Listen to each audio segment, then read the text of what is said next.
25-year-old Jennifer McClelland dipped her feet into the Mississippi Sound for less than 30 seconds, and less than 48 hours later, her leg was amputated in order to save her life. Gregory Bruce Sr. had his leg amputated after water splashed on it during a fishing trip.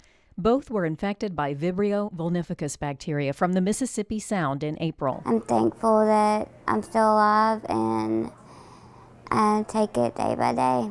Thankful because according to the CDC, about 50% of people who develop flesh-eating disease as a result of Vibrio don't survive. Part of the reason Jennifer shared her heartbreaking story with us last month was to help make people aware of the risks. I think they should have signs out by the beach, be aware or something like that to show people that they might not want to get in the water. And that's what has some people confused, because in recent weeks, a section of the Mississippi Sound off Biloxi's beach was closed due to a sewage main break. But that has nothing to do with the naturally occurring bacteria in the water that infected Jennifer.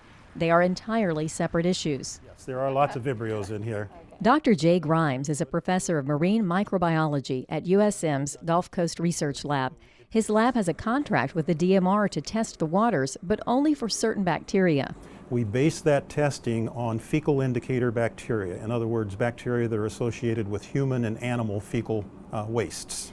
Dr. Grimes is also an internationally known Vibrio expert, and a lot of the work in his lab involves the wide array of Vibrio bacteria, including vulnificus. This one out here at the edge that is green, that's Vibrio vulnificus. And this all came from a water sample out of Mississippi Sound. And you can find vulnificus on any given day in the Gulf, especially during warm weather. But is it feasible to put up signs on the beaches and bayous warning people, especially those who are immune compromised like Jennifer and Greg, about the risks of Vibrio vulnificus? It's certainly feasible to do it. It probably would help, but I would guess that most people that are immune compromised know that they shouldn't go into the water. But then again, to play it safe, if you had those signs up, then they wouldn't go into the water. Jennifer and her husband did not know the risks, and Dr. Grimes says it's critical for people to know, especially those who are immune compromised. I think if you're immune compromised, you should stay out of the water. But it's not just here on our coast. Dr. Grimes says vulnificus is present in warm, salty, and brackish waters everywhere. There's nothing wrong with our water. These guys have been out there for millions of years. And when the water is at its warmest, they pose the greatest risk. Warmer weather also brings more people into contact with the water, and this increases the chances of encountering the bacteria. 85% of cases occur between April and October. But while April is relatively early for these types of cases, Dr. Grimes is not surprised. No matter what you want to say is causing climate change is happening, and warmer waters do exist. And here on the coast, the waters are warmer than other parts of the country.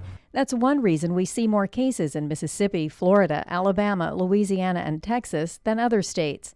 But while the number of cases is growing, according to the CDC, Vibrio illnesses are still considered exceedingly rare, and most healthy people are not considered to be at great risk. Dr. Grimes says the most important thing for people to know is to act quickly if they have any sign of skin infection. If you start getting redness at the site of a lesion, or if you start getting redness and you don't even know you have a lesion, and that area starts to swell, you may start becoming nauseous, a variety of early symptoms like that, you need to immediately get to the emergency room.